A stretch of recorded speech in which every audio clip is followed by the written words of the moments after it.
Hey everyone, welcome back to the Blind Press YouTube channel, and it is Saturday, and it is 5 o'clock, which means it's time for Star Trek, and the gang is all here. I am joined by the One Ton Hammer, Hello. and Irate Prostate, Howdy, people. and Skep Talk, Hi, buddy. and Dr. Functional. I'm here for the sexy time. And yes, today we are going to be talking Sexy time. about the sexy time. We're going to be talking about the basically the romances in Trek, and I also thought maybe we could broaden it to like some of the different approaches that Courting we saw. rituals Yeah, of like different alien civilizations. Yeah, and stuff. yeah, different courting rituals, as Worf says in one episode. And ways you can really get into trouble. Oh yeah. Mm-hmm. You know, Oh, if it's misunderstood. I mean, the Ferengi come to mind here. Yes. So Drama and Star Trek? One especially comes to mind with Quark. yeah, Yeah, exactly. So it's I think and this idea comes to us via Mr. Skep Talk. So thank you for that, Oh, my Skep. pleasure. And so let's actually start with the Ferengi, since it was just brought up, because we see in in the episode The House of Quark, in particular, The Lady Grilka. the differences between Ferengi approaches, especially Ferengi attitudes towards women, and Klingon approach. And because Grilka is definitely a Klingon's Klingon woman, right? She is right down to, I want to continue this ruse you've set up so that I can gain power. You know what I mean? Like it's Shattering the female Klingon glass ceiling in a yeah. way, yeah, because Yeah. she is the leader of a great house, Yeah. and in the Klingon culture they don't really allow women to serve on the council No. unless there's some really extenuating circumstances. They're not completely against women in their culture, but No. as Worf puts it, they're our partners, but they're also our battle. What's the word? Come on, help me here, Skep. You're military. What do you call it? Your brothers in arms? Oh, yeah, your comrades. Comrades. Thank you. Yeah. Yeah. And so Yeah. they also fight on the battlefield. But it's really interesting that when they reference them in the political aspect, they seem to be taken down a peg, which is kind of Interesting. yeah. And It's, you mentioned you can serve in battle, but we don't want you in politics unless at high it's- politics for yeah, sure. in high yeah. politics. Yeah. And as you mentioned, Grilka, because she is this proper leader of a house, she is very traditional. Yes. And that comes out a lot, not only in that one, but also, what was the other one? Looking for Parmakai in all the wrong places. The yeah. follow-up episode the next season, which was just as great. You see that they kind of butt heads with, yes, we have our traditions, but we're also beginning to realize on the grander scale of Star Trek that Klingons are actually a little bit more accepting than was initially brought to us in things like TNG and TOS. Yeah. And to expand on the looking for Parmark in all the wrong places, when you see it was so brilliant of Jadzia to just like play on that Klingon to finally get Worf. Oh yeah, It's she like, picks up the yes! bat left and challenges Worf. I'm just like, yeah, get him. It's like, And then the follow-up when they're in sickbay, the four of them, and Bashir's just like, you know what? I'm just gonna stop asking. yeah. Everybody's getting some but me. This Right. is awful. Because he knew, right?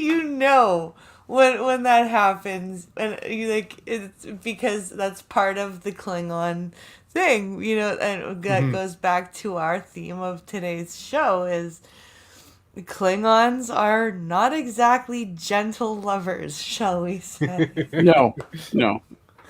There's You'd be a surprised what I could do with a pair of size 18 boots. there's a scene in Snap. the episode Justice, Yeah. in season 1. We were just watching it last night, actually, because Pink Hollow was trying to show the oldest one a couple of Star Trek episodes. And Justice was on after the kids went to bed. And there's a line, because they're talking about how, quote, free thinking these people, like how, basically hinting at how sexual they are. Nice Right. planet. Nice planet, yeah. Yeah. And Both of them, right? and Worf and Riker's like hinting that Worf should get a girlfriend or something on the Enterprise, and he's like, no, there are, I must restrain myself too much. And and Too delicate. Riker's like, if it were any other man, Worf, I'd say they were joking. I don't know. Oh, I think Brian. Tasha would probably give him a run for his money. This isn't about sex kind of love, but it's a different kind of love. Going back to Quark, he shows his love of his friends on several occasions. Do you remember? I think it was in Move Along Home when he had to choose one of the 4 crew members to Yep. die, and he refused. He says no. And another one. What was that one? It was the one with the Klingon wife, where he knew he was going to die. That was how he got so much cred with the Klingons. He knew he was going to die, Yep. and he was ready to go. It's one of the things that makes Quark a character who I despised at first. You once you get to know him, that's a really complicated character. Yeah. Yeah, you're not wrong. He's a very complicated guy. Like, because even in the House of Quark episode, when Grilka, he at first he's just doing it for selfish reasons, not to die. Right. And then his heart goes into it. And then his heart goes into it, and he actually wants to help her. Yeah. Like, Mhm. And you can see her react to that. That was a nice little bit of yes. acting on her part. That just really conveyed that to me. So you can tell she appreciated that. Kind of get this strange, warm and fuzzy feeling for the happy couple. They did the same thing with the Ferengi using Quark that they did with the Borg. Is they took the original premise of what they were and used characters to change them over time. Mm-hmm. Because Quark is not a typical Ferengi. No. You look No, at he's all not. the other Ferengis; they're all assholes, and people generally don't like Ferengi. Look at their code of conduct. Yeah. Go to a convention and have a discussion about Ferengi. No one's saying, "Oh, they're so great." Nobody's saying that.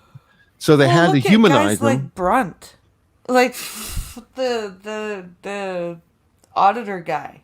Like, everyone hates Brunt, right? Like, Brunt is an asshole. Zach is an asshole. Zach is definitely an asshole. Until he has his reformation, for sure. Yeah. Because they're so ingrained in their culture. They're mega hyper capitalists and extortionists and like just anything for that extra little buck. Mm-hmm. Having Rom succeed Zach was awesome. Yeah. It's a pretty wonderful piece of plot right there. Anyway, sorry, we're getting far afield from the... You're a better man than I. I could never forgive the Ferengi. You were able to look past it and embrace Quark, but... Yeah, I was, but I it never was an could. effort. It took an effort. I could see. I think a lot of that was just Shimmerman's portrayal of Quark. Probably. Yes. Like he was just he ate that role. He ate every scene he was in, and he was just a beast on set. He was great. That's really, Hammer. I was just like you You're before, right, like Pancho. they were just, even the early episodes of DS9 before he really found his groove. I was just like, Ferengi, really? Okay, whatever. And then they came alive and they showed us that there's this depth to the individual, And they're different from each other.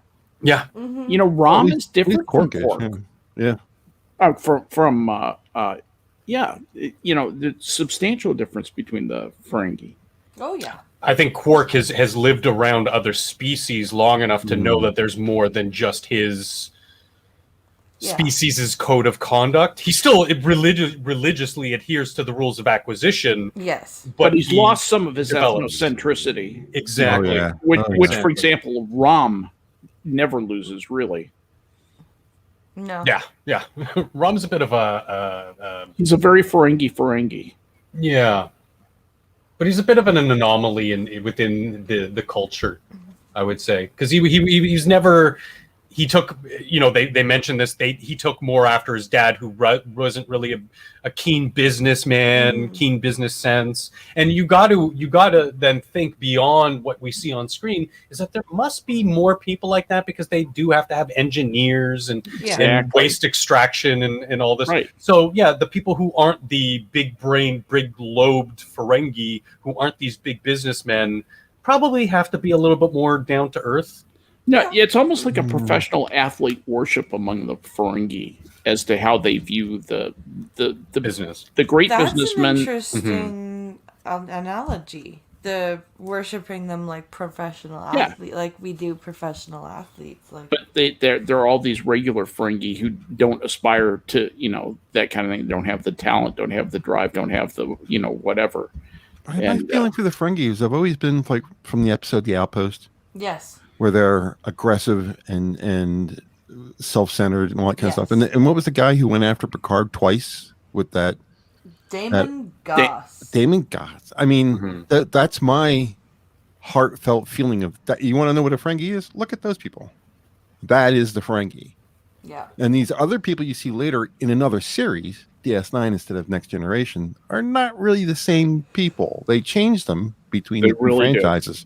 Yeah, they did. Yeah. And it was a substantial. I mean, it was a complete rewrite. I wish I can get past my TNG fixation with them and just start with a blank slate and go into DS9's from the very beginning, watch from the very first episode, and just power through the Ferengi episodes. Because to be honest with you, if you start talking about Ferengi episodes to me, I can't bring anything to the table because I refuse to watch them. That's a shame. Yeah, it's really hard to mesh. You're right, man. It's hard to mesh the two depictions together, and believe it. Yeah. Well, because it's not even just the guy who went after Picard. There's the ship, the Ferengi that there's the Ferengi that basically captured the Enterprise in that that Rascals episode. Right. The Ferengi are so important at DS9. If you can't do the Ferengi, you miss a substantial piece of DS9.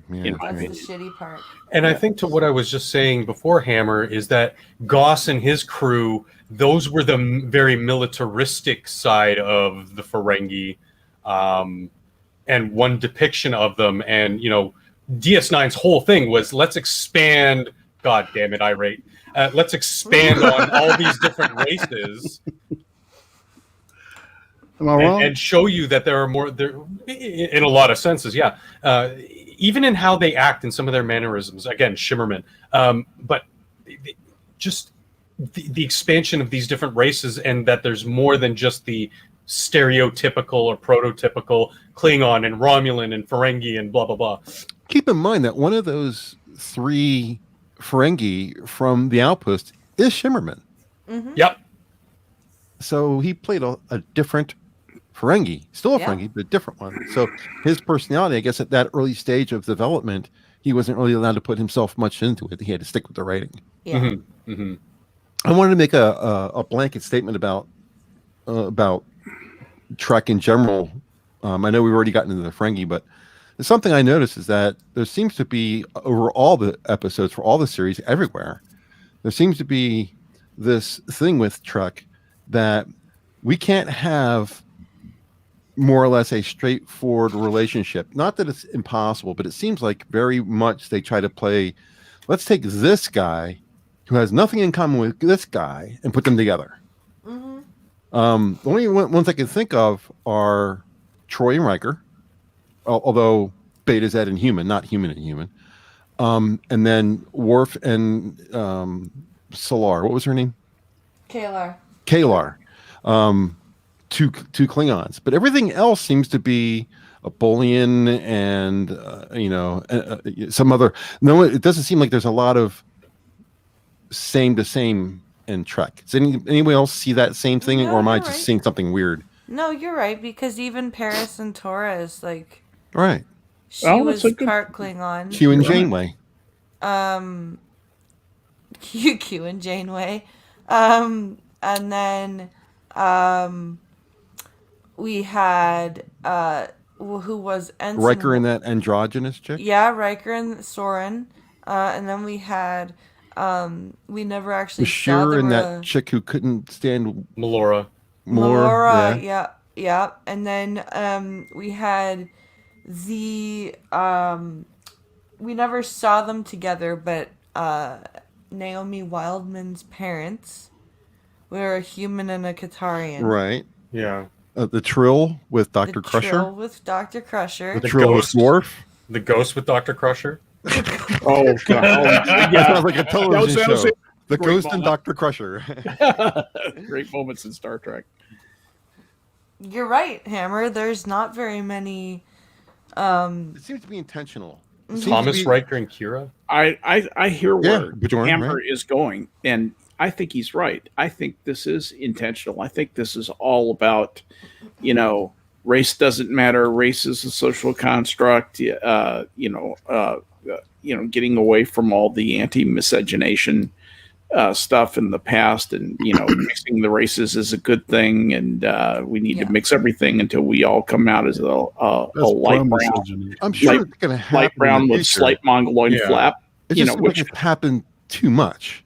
yeah, there's some virtue signaling going on in my Yeah. opinion there. Yeah. Yeah, but it's done in that Trekkian fashion where it's not ham-fisted and shoved down your throat. Oh, what And about that race where it was Klingons and Romulans crashed on the Right. planet? Oh, yeah. yeah. Yeah, and there was all those crossbred. But if you bred- step back and look at the big picture, though, Yeah. there certainly seems to be an awful lot of it. Yeah, yeah. Mhm. There There's is. There's Saying- also one good throwaway line in DS9 that kind of pulls the reins in on that, as in the bigger picture of things, where Bashir says to Dax and Worf, "Yeah, I did some genetic testing. You guys actually can procreate together." So I thought that was a good sort of just throwaway line that says, "Oh, okay, so maybe not all these different spacefaring races are fully compatible. Yeah. I'm sure most can But that's- have sex, but procreation is something That just proves different." my point. Yeah. Because Tom Paris and the Vulcan chick end up having a baby, or not Tom Paris. Who's Tucker, right? Oh, Trip Tucker and- from Enterprise? Oh, Tucker and Vulcan. Paul, but that They was have it. a baby, right? And then B'Elanna and that was a Paris have a test tube baby. Yeah, but I mean, what did Flock say at the end? Oh, you two really can have a kid if you want to. Mm. Remember? Yeah, and that's one of the Same thing again. So you have like three different series all making that same proclamation. Again, from a big perspective, big point, looking at the forest instead of the trees. We've seen that same point made 3 times in 5 series. Yeah, Why? Seems like I think it is an you say it's not interesting- forced, but it seems a little forced. It is a little bit forced because, especially in Voyager, we had an opportunity for more human to human relationships, Right. but instead they went for Tom and B'Elanna, which out of the and then they went for Chakotay and Seven, Well, at least they're humans. but at least they're humans at that point. Mhm. But Tom and B'Elanna made the most sense out of all those other relationships on Voyager, because while Tom had his like hyperfixations on stuff like cars and whatever, they at least had things in common, right? They like Tom could navigate his way around an engineering room. You know, Balana could fly a ship if she had to. Like they could speak to each other and enjoy doing things together. Like had Balana not been depressed, she probably would have enjoyed building the Delta Flyer with Tom. Tom You should know, have like stayed with the Delaney sisters personally. oh god, those two were annoying. Why Sorry. is it that you always go for the dumb chicks? Well, there certainly seems to be plenty of them, so at least in the Trek universe. Oh man, the things that I noticed that I kind of wish that we had seen a bit more of. I kind of wish that Crusher could have looked past the body switch, and that would have been a more Would've been interesting relationship to look at. But there's a like and like with her and Picard. I mean, they never really got together. But And the Naked Now. I mean, right. we know that eventually they do get together, at least in one timeline. They get together and they also end up getting divorced too. And though. they get up to, Yeah. and they get divorced. That was yeah. a shame. That was They a really, shame. they really have to write that in. I don't think they It was did. a little bit heartbreaking. I agree. It just made me sad. Yeah, but the end of TNG was all kind of a weird mishmash of things that just didn't seem to fit. It's hard to end things like a series like TNG. It's hard to end a lot of series. Oh, you know what? Blind Press. Stream idea. The ends of the series. That just discussing- occurred to me. That just literally just no, what have I flashed done? into my head. Okay. Oh, I want they all partial do end credit kinda for weird, it. I want partial credit. Skep also found an article from Screen Rant that pertains to this kind of topic of romance. If you wanted Their actual number one was their the one that they liked the best was, let's see. The initial Kirk- page has the Borg and Chakotay. I was like, that's the worst one that they that did. Yeah, is no, the that's- worst one. Yeah, I can't believe that's it. that's like in 15. But number one of 16 was Kirk and the Enterprise, that love affair. So that's Yeah. kind of interesting. Yeah. I think I actually mentioned You that did on one of our mention that. streams. Yeah. But their other one was Kirk and Edith Keeler on the city on the edge of forever. Wasn't that McCoy? Any of Keeler? Well, they both fell for her. Yeah. Yeah. But it says if you weren't expecting to see this at number one on this list, you have no heart. And if you have any doubt that Edith Keeler was Jim Kirk's true soulmate, you need to go watch that episode again. In this original series classic, Kirk and Spock chase a deranged McCoy back in time to New York City during the Depression. They meet Edith Keeler, the focal point in history they've been drawn to. Edith is a visionary, brilliant woman, humanitarian, who believes in saving the world starts by doing everything she can in her very small corner of it. When Jim Kirk meets her, he recognizes a kindred spirit, someone who is able to see things bigger than herself, who helps people by teaching them to boost themselves up, and knows how to lead and make decisions without hesitation. They are two of a kind, with both a spiritual connection and a chemistry that is off the chart. The only thing that could have stopped Kirk from saving Edith's life at that moment of truth was the risk of civilization as he knew it. And for a moment, he considered doing it anyway. Doomed romance, but a beautiful one for all eternity.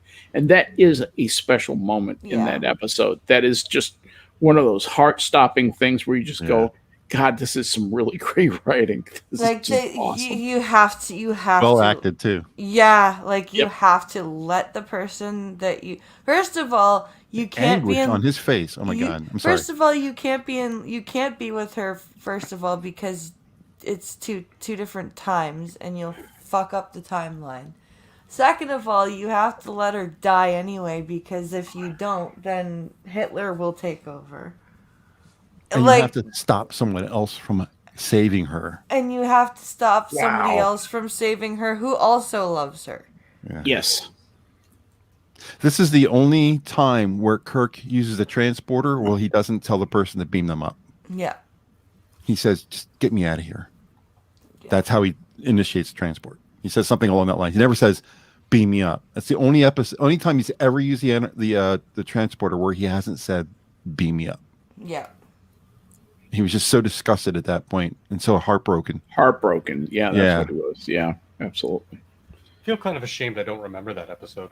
Oh man, That means you get to watch it again, sitting on the edge forever. yeah. It Take is some really time after the show today and watch it, man. I'm going to watch it again just because I remembered how great it was, and I haven't seen it in a few years. I'm definitely going to go rewatch it. But the next one that it has is Picard and Lean on the Inner Light, and I wouldn't have picked that, although it was a really great episode. His relationship with the girl who shared his music with him, she played the piano. Darren, yeah, I thought that was much Yeah, That was that's way much better. better. but I love this episode just for the concept of him being out cold for 20 minutes and living an entire life. great episode. I am Can I- fascinated by that. I don't even know what to do. Can I just say how strong of a woman Eileen is, though? Yeah, she was Oh, yeah. Because well acted there too. not only does, from her perspective, not only does your husband fall ill and almost die, when he recovers for a long time, he thinks he's somebody else, and he's trying to find out how to leave. Right? Like, and then you have to basically re-win him over and make him fall in love with you all over again. And then ultimately your planet is doomed.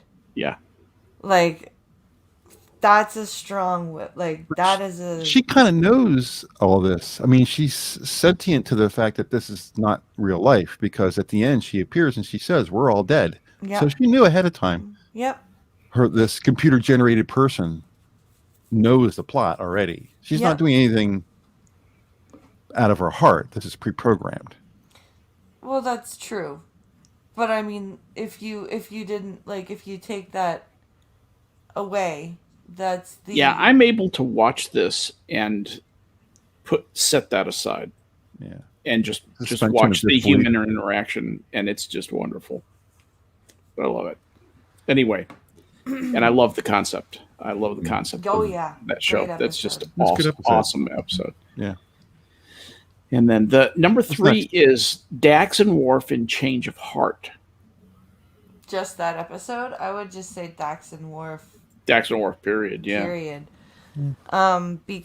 Especially because Dax is almost you can almost feel like she's kind of like Kalar, but she's just different enough to where Worf is not completely falling for like a he didn't just go out and find another Kalar, but she's got she's headstrong, but she's also able to make Worf, stop and think for a second,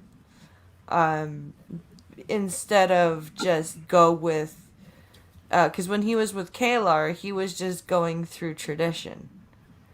Right, and he was very stuck with he loved Kalar, but he was very stuck with tradition. If there's any doubt about his feelings towards Kalar, when she died, his reaction, Yeah, that made it clear about how he felt. Yeah. He might have gone through with it because he cared for her so much that he was willing to stick with tradition. yeah, Worf is not bound by tradition that much. Of all the Klingons I know, he's willing to just put aside tradition if he thinks it's the wrong thing. that's true. On the other hand, he will embrace, he has his own mind about these things because he didn't have to accept this accommodation. No, But he did it because he felt a duty to his these people. he did the wrong thing for the right reason. Mm-hmm. that's much of what he is, his mind is. That's much of his character. Yes. He does the right thing regardless if it's the traditional thing or not. He doesn't seem to really care too much about that. Well, and He does, but then he's capable of killing a bunch of children who ask him to. were they children or were they older? Young I guess beyond adolescence, but very young men. Because I thought they were. I thought they were the elder Klingons. No. That had been They were kids. They were the kids. Oh, And he said, "Go away and think about it. Come back, and if you still want me to do it, I will do what you ask." yeah. But that's that's your. That's the That's your Klingon Klingon. devotion to tradition and duty and Yeah. respect for the wanting to die bravely. And there's a great line that illustrates what Hammer was saying about Worf having his own mind about making decisions that are either Klingon or not. And it's when Gowron gives Toral Duras, the life of Toral Duras to Worf. Good point. Bing. And he will not kill him. And Gowron says, but it's our way. And he says, yes, but it is not my way. Right. And that is exactly an And he prevents him from getting killed because he says, well, then it falls on you. And the guy goes to take the knife and Worf says, no. No, You gave it to me and I yeah. forgave him. That's You where it gave ends. me his kind of life, deal. I have spared it. Yeah. Yeah. So there you go. The next one is an interesting one because it has a character I like and a character I don't like. Odo and Kira. Oh, yeah. I cannot stand Kira. I just can't stand her. Anyone rather that it had been Loaxana and Odo? Sure, looks on. That would have Because awesome. in that episode where they were stuck in the turbo lift. Yeah. Yes. And yes. he couldn't hold his shape anymore. Yeah. Like they could have been like Loxana finally could have found somebody. Right? Her long search could have been over. I like Major Barrett did a great job with that part. I think She did. she's great. She did a great job with all the parts she had. She was great yeah, at Miss indeed. Chapel too, Right. Oh, Absolutely That's right. right. She was even pretty good with as being a computer. She was. That's right. And being wife to the creator.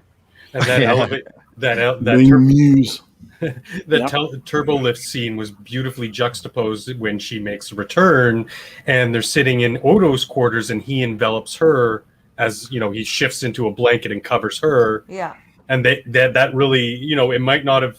We don't really know. It may not have reached a sexual interaction between the two of them, but you really felt this kindred love Yes. between the two of them. It was Yeah. great. It should. But I still liked the what episode was it? Children of Time, Yeah. where the old Odo is telling Kira about his regrets, and he never told her how he felt, and he's regretted it for these last 300 years or whatever, and it broke my heart. Oh, and yeah. then for Kira to go back to, they finally break free, and they have to go. She has to go back to quote unquote normal around him, knowing what she knows, and he Yeah. doesn't know what old Odo told her until she kind of reveals that. It was just so gut wrenching, heart wrenching. And then for her to be angry at young Odo for old Odo's actions, I'm like, yeah, what a bitch. What a fucking fuck you, Kira. Really? I was so mad at Kira for that. Yeah, Because it's they're two different people, dude. yeah, and it kind of put the quash on what I was just talking about that just sort of uneasy feeling you get from those interactions, and then that happens, and you're just like, what? That just ruined everything. Yeah. And poor Odo. You can tell Yeah. Odo's just like, oh. Well, it stymies their future relationship for what, another season and a half? Yeah. And she bounces from fucking minister to minister on the fucking She learned Bajoran far too Council. much from Jadzia's early days and just becoming a space slut. Oh. It's like, Kira, you don't have to just jump into bed with any powerful man that comes your way. Oh, you little hypergamous bitch. She is, but tell me I'm She wrong. really is. She really is. Like, she goes from what the first minister the first to the minister, yeah, to then the future Freedom. Kai. Freedom fighter guy. yeah. No, she goes to the future Kai first, and then the freedom fighter guy, who then becomes the first minister. Yep. It just, oh god, come on. And then doesn't Kai Wynn end up killing one of her boyfriends at some point? Like, Well, he needed to do the Inadvertently. negotiations, and she was pushing him to like replace more of his brain with computer or something Yeah. stupid like that. I'm just like, oh, her and Ducat.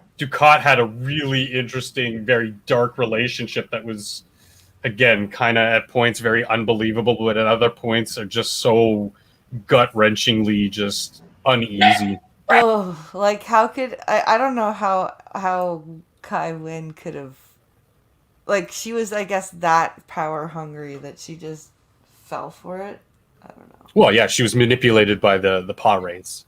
Yeah. But it was interesting to see this very tragic character in Kai Wynn, who always gets undone by her own ambition, but the ambition is fueled by her faith to finally get into a relationship and have, happiness for once in her life. So to then have it be her people's greatest enemy turns out to be her true love. Like, oh my god, she's destroyed and Yeah. completely sets up her entire fall from grace. But Yeah. it was when they were actually having that relationship part, it was just weird. It was. In a good way. I don't want to say weird as a pejorative, but it was weird in a good way to just sort of, It was well acted. yeah. Who's What's next, Cap? Yeah, what's the next one? Next one is T'Pol and Tucker in Harbinger. That was Giggity. that was a good. See, T'Pol and Tucker, when it got going, was Yeah. actually good.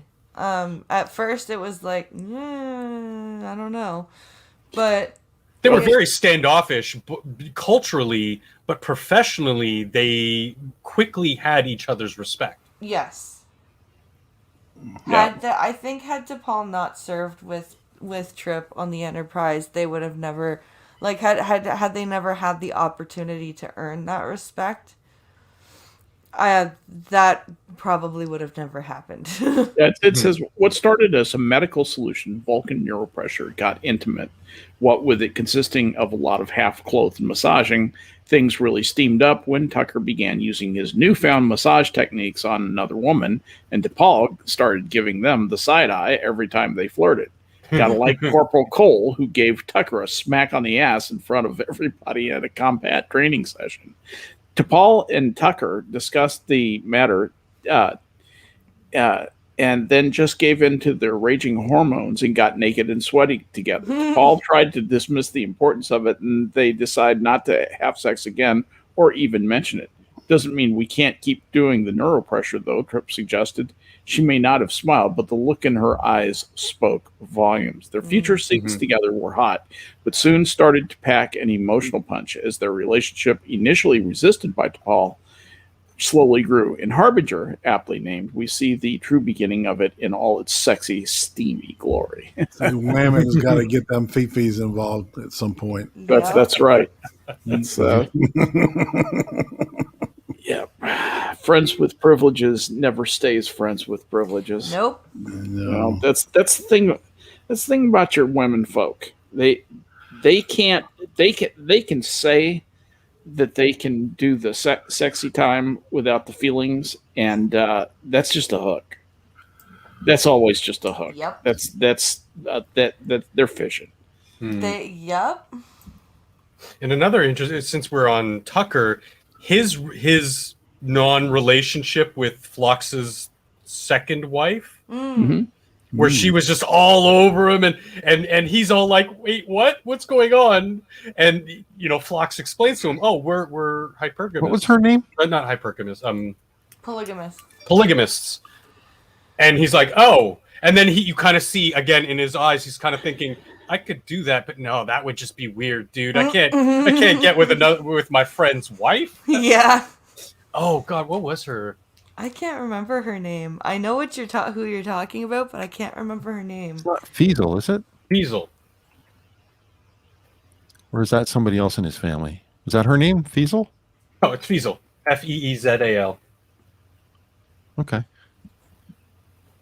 I thought I wasn't sure if that was her or that was somebody else in his family or what. I remember him mentioning it during the episode, but I don't remember who he was talking about when he said that word.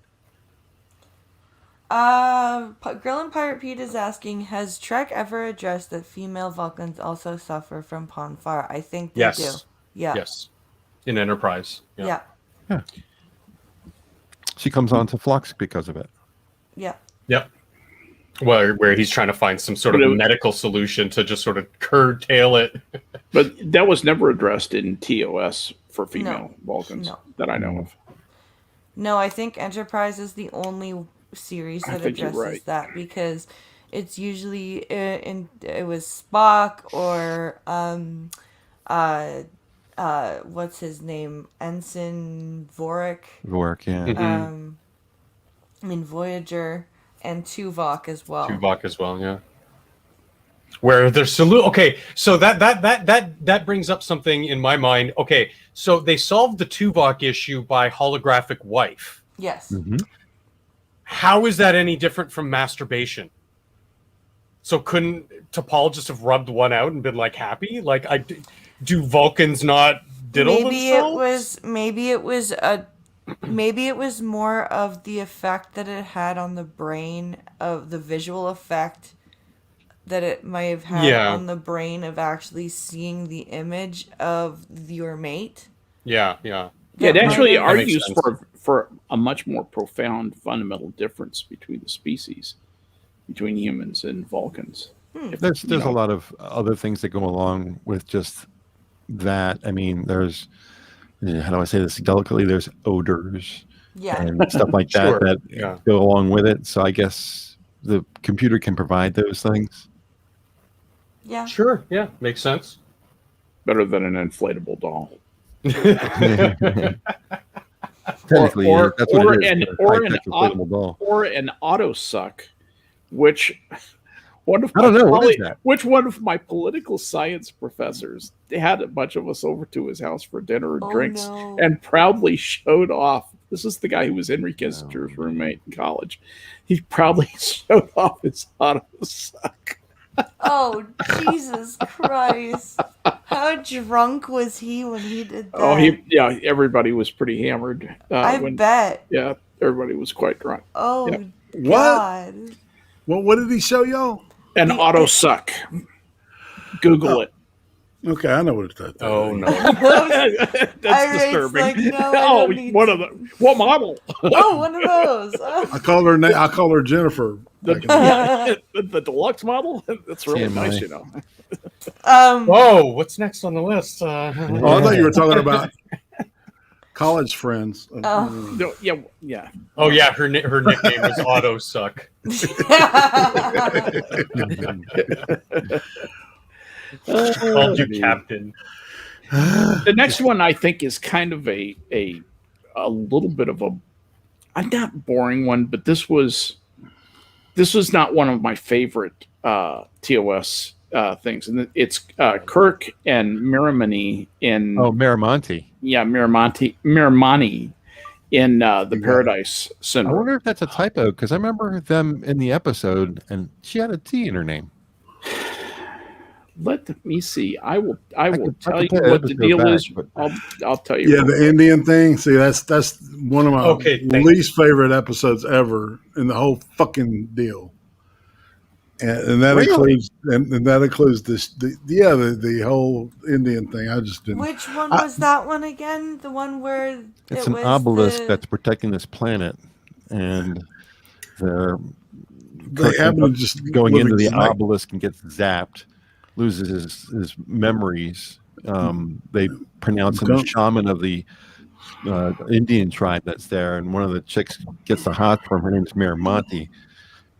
Absolutely gorgeous actress. In any case, they realize he's not the god that they all thought he was, and they stone him and her. They kill her, and they almost kill him before Spock shows up and opens up the obelisk and then activates it.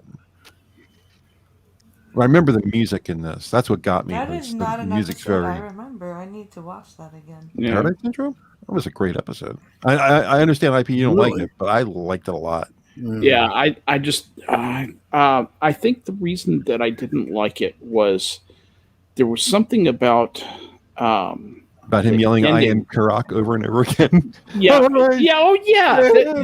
That was I remember that now, and you know what I always do whenever I thought that was I dumb. watch that episode now, when he goes, "I am Karak," I go, "I am Turok." And those of you who played Nintendo 64 will know exactly what game I'm talking about. Yep. But Me, yeah, There, I there, liked the episode, but that was kind of a cheesy part of it.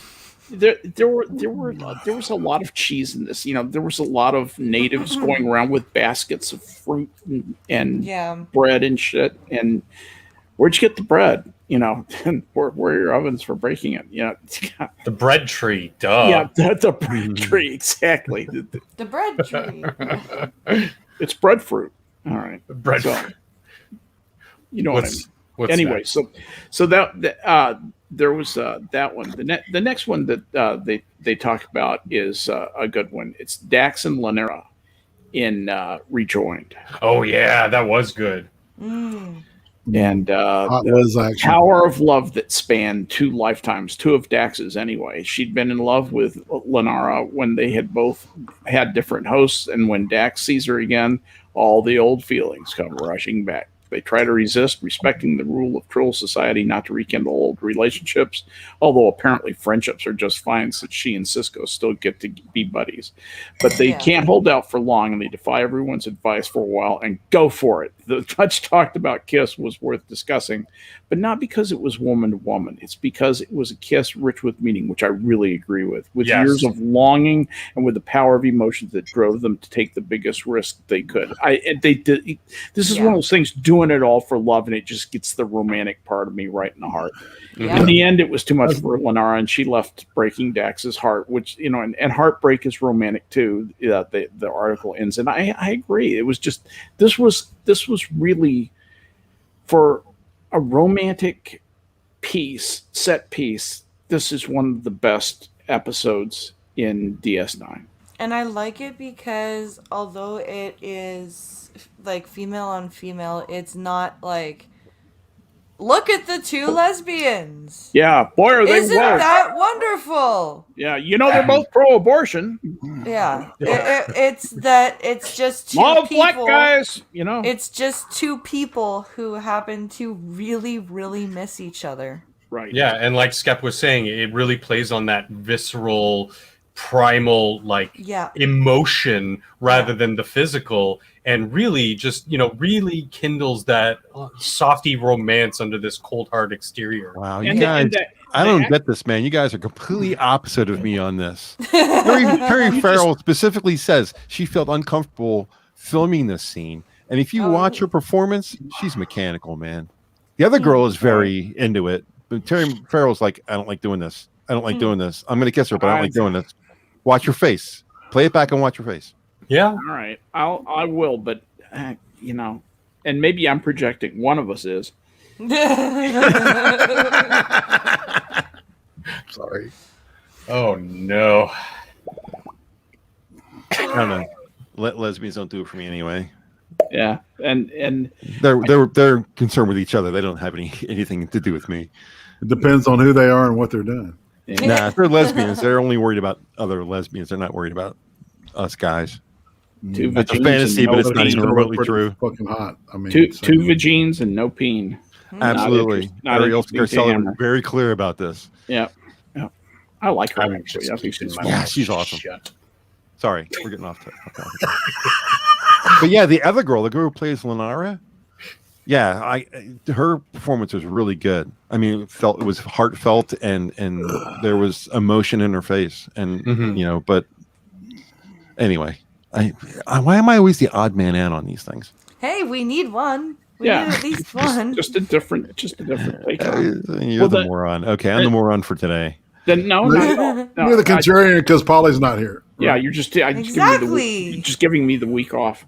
Oh, good show because The Polly's next not one, here. the next one is Seven and Chakotay in Human Era, Ugh. which they talk about vomit making. Just How many people would rather see her with Ensign Kim? Me. Yeah, yeah, That would have went somewhere. I thought that was cute. of Yep. course they could have played on. Yes, she's the pants wearer in that relationship. She's clearly dominant. He's clearly more subservient yeah. to her. Anything you say, honey. But Absolutely. maybe, and then maybe sort of have him build on that in a character development sense over the episodes where he could be a little bit more okay with that and still be a man and still be confident in his vocation. It would have been a nice character arc if he would have become a man in that relationship with her, and the situations reverse themselves. That would have been a great. Yeah. So she actually helps Turned him him into a man. Yeah, that would have been become that yeah, character that that since would've- episode 1 we've been told Harry Kim wants to be. He wants to be a Starfleet captain. He wants to be that alpha dog. Right. But you never get any sort of anywhere with that. No. And I think that Seven could have pushed that to the moon, and we could have had less screen time for Chakotay. Thank God. Yeah, I agree. I think Harry and Seven would have been a great couple. Much better than Chakotay. Yeah. I think anyone Can would you have give been. me your report on astrometrics? You know, her and the doctor. Would have been Her better and the too. Doctor as well. Her and Yeah. Janeway. I don't care. Just anybody. Her Chakotay. and Janeway. oh, that was the lady captain, right? Yes, Yeah, she likes lady to captain. watch. Yeah, she likes to watch. Okay, I like to watch. But yeah, that whole thing Chauncey with Seven of Nine and the Yes. doctor singing, Yeah. that was so adorable, so heartfelt. And you really felt bad for Doc when she is like, "Oh, thank you for your social lessons. Bye. I think we're good. I think I'm good now." And Yeah. and he's like, Sorry, "Oh." I laugh at that every time. I laugh my ass off. I hate the Doctor as a person, Really? like trying to be a person, Oh, You he's don't so think- you funny. and especially kind of charming. Oh, he's so charming. to become more personable. Yes, but to have this delusion where he can be a person. You know, kind of like Data. That delusion that he can be a person. Yeah, exactly. I find no difference. I love Doc for that. He's a collection of photons and force fields. Data's So are actually you. something So are physical. you. So are you.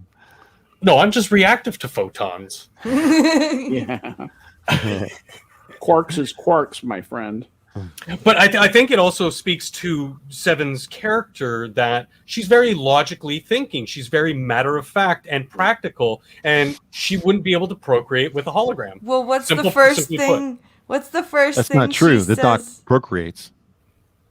No, Remember? he doesn't. That planet that he beams down to that's going Jason. a million Oh, miles faster than we Jason. are? Yeah, that's right. I remember. Yeah, in a I non-traditional remember sense, that. probably. Yeah. But we also see what's it? Oh shit! What was I gonna say? Fuck!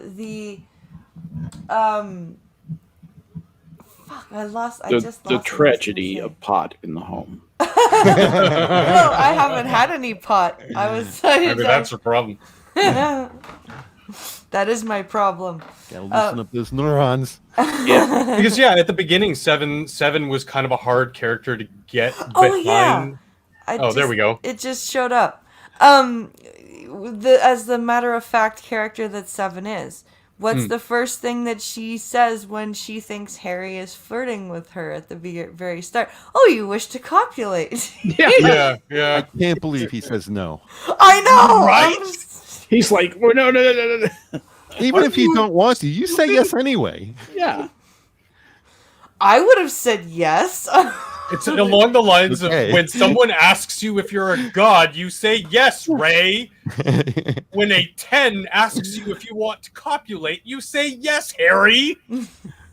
Pretty basic. Yep. It's very true. It's pretty basic.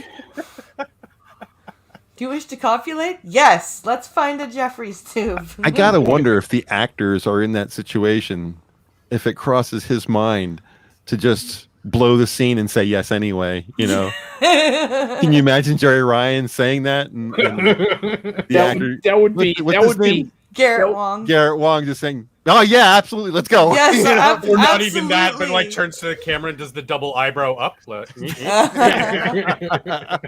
let's just to throw the scene, yeah. For sure. we need to get started, start to walk off. That would be a great blooper reel. This Peace. is worth blowing a take for. We're gonna do Yeah. this once my way. That would have been hilarious. Yeah. Who wants Just- to bet at some point there's a blooper outtake somewhere of Garrett Wong in that scene? Oh, there going, should be. Yes. Yes, I do. You could actually do a little bit of creative edit. Yeah, and create something. And create something. All you need is a slightly different piece of tape, probably from the same episode. Well, Get them there's wearing a- the same thing, and then just dub in a voice. There's plenty of times Harry says something like absolutely or Sure. Yes. definitely or Definitely. something Let's like that. get You could started. just- Something. Giggity. Let's go to it. Let's go to it. Or something like that. Like. So my there's that. goodness. Who's next on the list, Scott? Let's see. Next one is McCoy and Natira for The World is Hollow. Hello, and I have touched the sky. sky. That's a great episode. Yeah, it is. It is. It's only half an episode though. We never get a follow up on it. That's one of those episodes for TOS that you like. Well, where's the second half of this? What happened? At the beginning of this episode, McCoy tells Kirk that he has a terminal disease, xenopolycythemia, just to make it sound extra incurable. So it makes sense that when he meets Natira, the high priestess of Yanada, he seems especially vulnerable to her and therefore more appealing than his arrogant colleagues. The sparks fly. Within a few minutes, being alone with him, she asks him to marry her, stay on Yanada, and rule by her side. But we're strangers to each other, he tells her. She's got a good answer for that. But is it not the nature of men and women that the pleasure is in the learning of each other? He confesses he has only a year to live, and she suggests they spend it together. Who could say no to all that?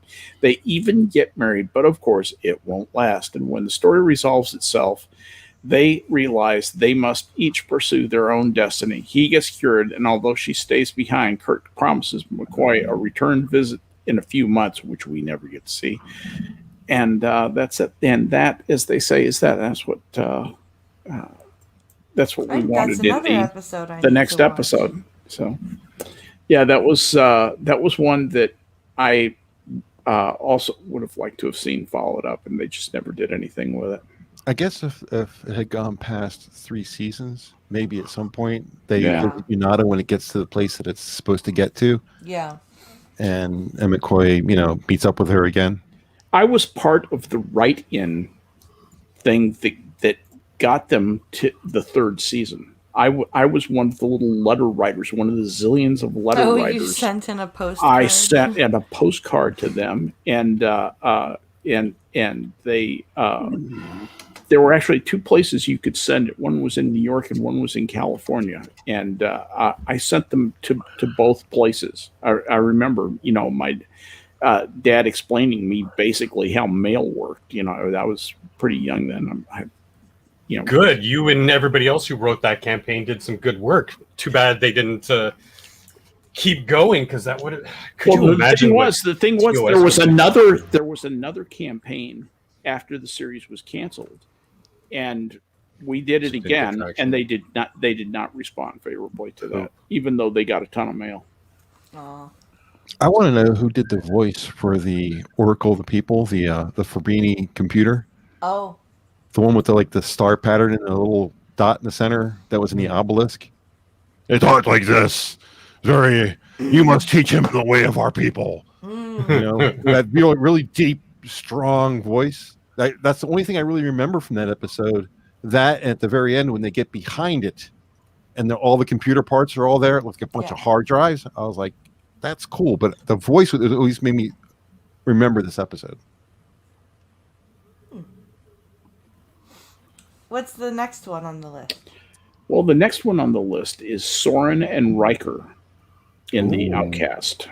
That was a good, and I liked the way that they did that episode because it was right in the middle of the 90s where It was a very hip thing to do. it was a very hip thing to do, but it was done well.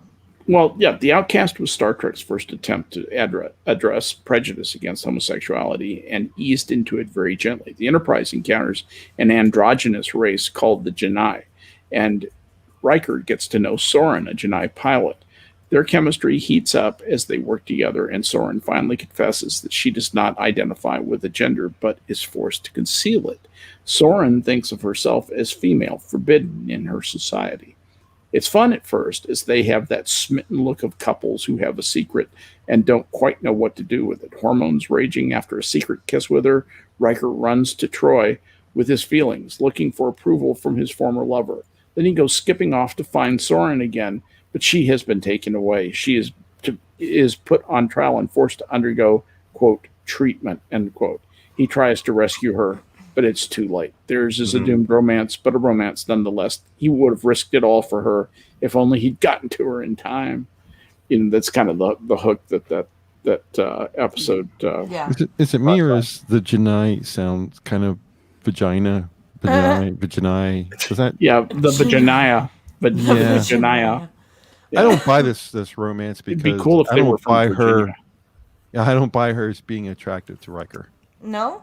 No, look at all the people that he's attracted to. None of them look like this chick. Yeah, that's true.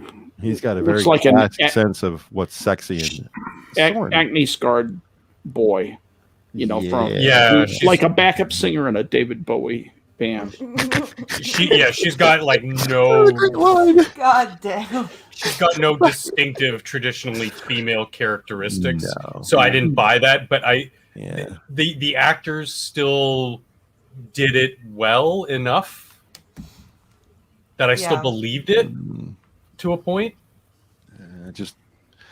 There's something about it. I mean, he look at all the women that he goes after, or who actually go after him in this series, and no one is anywhere like this. I can believe her going after him. Look at the girl who was the Irish chick. They're all. I could believe her going after him, but not him going after her. Yeah, exactly. Because you look at Riker, he's got very masculine features. He's got very broad shoulders. He's got a very square jaw with a big beard. He's very masculine looking. He's got a nice and so voice. very masculine voice. She, as someone who's from an androgynous culture who identifies as female, would find that attractive, would be attracted to that. But just like Hammer said, I don't see it going the other way, other than, well, this is different. As a female, why is she dressed completely not like that? Because that's their species. Yeah, they're not allowed to show. Hide it.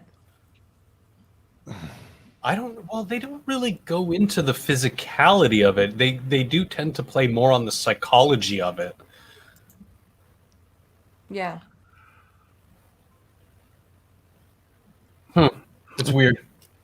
Because they say that they make babies in test tubes, basically. And they're very matter of fact in their courting, like who leads when you dance, the taller one. Like it's just sort of. They work out all the details, Yeah. Anyway. Who's on top? Not high on my list. That should be like number 37 or something. We have a bunch more to go through. We could probably extend this to next week, Blind Press. Yeah, we probably could. And I think we should. How many more do we have to go through? We have, let's see. I think there was 10, right? No, there's 15. So that's Soren and Riker. Then we've got Troy and Riker in Insurrection, Spock and Uhura in Star Trek, Picard Crusher, then Yar and Data, both in The Naked Now, Torres in Paris, and Day of Honor, and Well, we already covered Taurus. Yeah, Taurus we. Paris, I kind of took that one out of order because that's just because I wanted to. But so really, we have like two. We have about three. Yeah, we have Troy and Riker. You want to squeeze them in, or you want to try to make it? No, let's do it next week. Let's do it next week. Because I'm going to have to run off here in a minute. Because we can also expand on other things too about it. Mm-hmm. Yeah, BP, I told you I've got 2 in the wings that I'd like to talk about too. So Yeah, exactly. fill up another hour. Easy. Part 2 next week, folks. Yes, part 2 next week, and of course. Take a breather, have a cigarette, Exactly. Take a breather, have a cigarette, get a drink. Then back for a more sexy time. Get a snack. Functional. Have a shower. Do you have a copy of City on the Edge of Forever? It's on. Can you get that? On Netflix. It's on Netflix, isn't it? Yeah. It's got it. Yeah, Okay. it All is. right. All right. I have it. If anybody doesn't have it, wants to watch it. I've already downloaded it from you. Yes, you have. No, I don't. I don't give out movies like that. I never. No, do that. you let him get onto the FTP. I don't know anything about any FTP. I don't know. What Yeah, there's no FTP server. I was just kidding. I was making jokes. That's true. Just making I can always jokes. get on Discord and play it. So if anybody That's true. doesn't have it, and they want to see Yeah, it. it'd be fun. So yes, come back next week for that, and it is shill time. So tonight, join Skep Talk and Functional with the Harry Channel on Minions of the Zoo Big at fun, 11:30 p.m. Eastern. Irate, do you have an ice cream tomorrow? Yes, and it's going to be on Twitch because I'm in the Sulog Oh yes. till Monday, and no. yeah. So What did you do? What did you do, Ray? I showed a video about the Nazino Gulag Battle Royale Cannibal geez. Island thing. Naughty. Yeah, and I got spanked on that. Well, I just got my first spanking on Twitter the other day. I didn't tell anybody, but I made a comment on Twitter that Twitter didn't like, so they knocked me off for 12 hours. Oh wow. I get hit every 90 days. Oh, Well, I kind of knew when I did it. I was like, all right, I've made a really good faith effort to say what I want to say without putting myself in a position where I could get nicked for it. Yeah. I say things in a way where you have to understand what I'm talking about. You just can't say, well, he said this, it's bad, I'm going to ban him. Yeah. You can say, I said this. Well, yeah, but It's also a function. That. It's also a function on who reports you hammer. The way that Twitter does this internally is accounts have flags and actually have ratings on them. It was Jack Pasobic. He was the one that reported me. Oh Really? Jack Pasobic reported you? Yeah. wow. Yeah. I guess I can say on YouTube what I was reported for, right? That's not. Yeah, gonna be you a problem. absolutely can. What happened? was it? He was talking about masking, and he says, I put on one mask. Sometimes I put on 2 masks. Hell, I'll put on 3 masks. I said, why don't you just put a pillow over your face? That got you reported for 12 hours? Oh No, my because- god. Yes, because If it I gets was reported, people it's to kill violence. themselves. It's Yeah. No, I thought It wasn't being Violence sarcastic. Yeah, Gee. entirely Yeah. sarcastic. Man, no, some of this- that's a bot that comes and reviews that and says people are it thin-skinned. sees as pillow fuck. over face. I promise you, there's a rules engine that goes off on that. I guarantee you. Yeah. Oh, I fought it, and they said no. You can't. Yeah. You can't do self harm. Sorry, dude. That's all I don't right. know. It kind of sounds like somebody can dish out the sarcasm, but can't hate the sarcasm, if you know what I mean. But I mean, usually I wouldn't say it quite like the way I said it. I said it Mhm. kind of like, "This is going to get me." I'm pretty sure this is going to get me, and it sure did. It sure got me. But what I normally say is, how many masks are you going to put on till you get to the point where you might as well Yeah. put a pillow over your face? What I should have said, and what I normally would have said, instead of just saying, "Put a pillow over your face," Yeah. Or drop them a link to the My Pillow website. Yeah, that would be great. That would have been funny. Not only great, but also hilarious. Yeah. Yeah, I got next. All right. Well, we can talk about. So Wow. then Well, also I'd like to talk about that tonight, actually. But anyway. So also Monday will be the 400th coffee stream. Woohoo! And I I'm gonna can't do a believe call-in that. show. Right? Can't So I'm believe that. gonna do a call-in show for that at noon Eastern. Oh, I'll be there. And I'm also going to be streaming at 7 p.m. on Monday night because that's when my tournament is for Mortal Kombat. So Round one. come check that out too. So thank you all for watching, and be sure to come back for part 2 next week. It'll be fun. Thanks for having us on Blind Press. Thanks for coming on with me, guys, and we'll see you later. Have a Bye, great guys. Saturday. Bye, everybody. Good evening. Later, fan taters. See you tomorrow on Twitch.